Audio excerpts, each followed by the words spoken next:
The most effective transition in the sport from defense to offense is that of Winky Wright, who shuts you down defensively and then suddenly opens up and throws 15 or 20 shots. That's a little bit, not nearly as tightly structured, but it's a little bit of the philosophy of what Jose Maria Santa Cruz is trying to do. Well, it's working for him right now. There's another flurry by Santa Cruz. And Diaz seems taken off guard when Santa Cruz just opens up and lets his hands go for 8 or 10 punches in a row.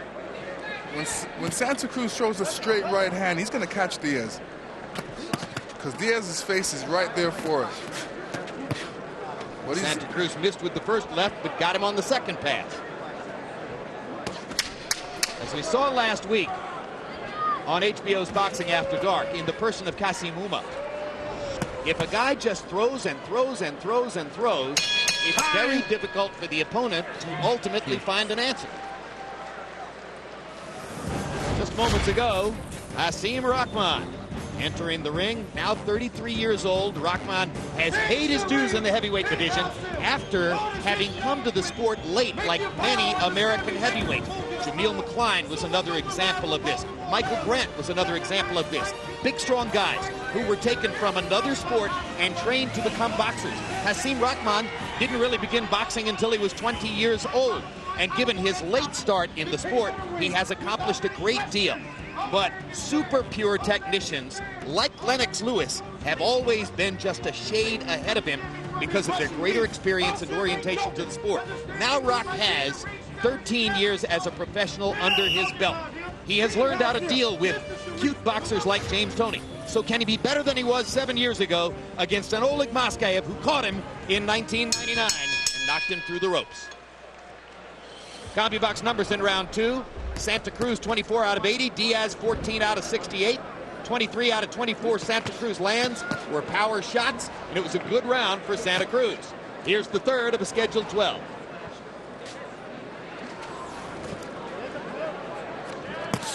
There's a good uppercut for Diaz as Santa Cruz more or less walks into it. Diaz trying to take advantage of his moment to apply more offense. In the first minute of each of the 3 rounds, Diaz has had more energy and has landed more. Then by the second minute of each round, Santa Cruz gets back into the fight. Diaz looking very strong now, throwing some good right hooks to the body. Good effective punches.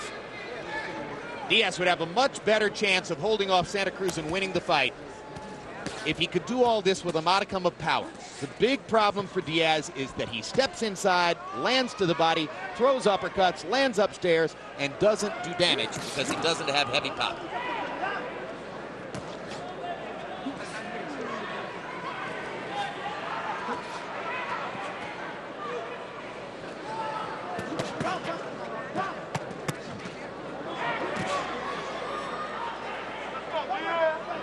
Santa Cruz, with a nervous habit, keeps pulling his trunks down, trying to get the trunks comfortable over the protective cuff. Well, what happens with why he's doing that is because the trunks is actually tight around his waist and it's cutting off his breathing a little bit. So he wants to definitely feel comfortable.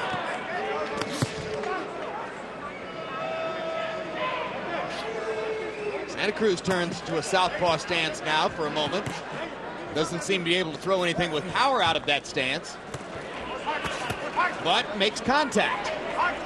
Shoulders square, just trying to put some leather on David Diaz. And once again, the pattern holds. First minute of the round belonged to Diaz. Second minute of the round, Santa Cruz started to come back.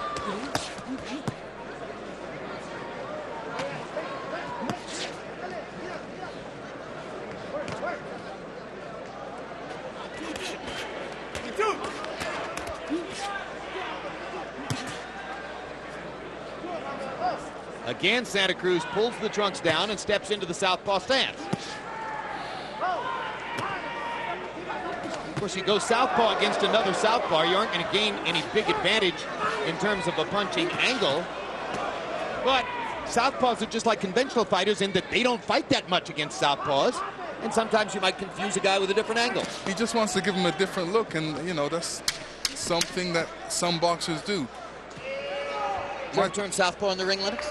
Only for a moment, but it's not good. It's always better to just learn one way. I always like Marvin Hagler for that. Earlier today, there was a news conference here in Las Vegas to publicize the fight that will be upcoming this fall, a rematch between Manny Pacquiao and Eric Morales. This will be the third fight between the two. And if you look at Eric Morales there, you can see that he has put on a few pounds in the wake of his last loss to Pacquiao. Pacquiao insisted that for the rematch, Morales would have to come all the way back down to 130 pounds. Morales originally had said, I'll take the fight, but only at 35. Pacquiao said, I've got the clause. You'll weigh 130. Morales, as you saw there, is going to have to lose some weight in training. All right? If you get something off and you get a little time, tie him up. Don't let him get that back. Don't let him get nothing back. CompuBox numbers in round 3. Jose Santa Cruz threw a very Kasim Uma-like 116 punches. Only landed 23, but that was twice as many punches as Diaz landed in the round. So 3 consecutive rounds have shown the same pattern. Diaz gets off to a good start with body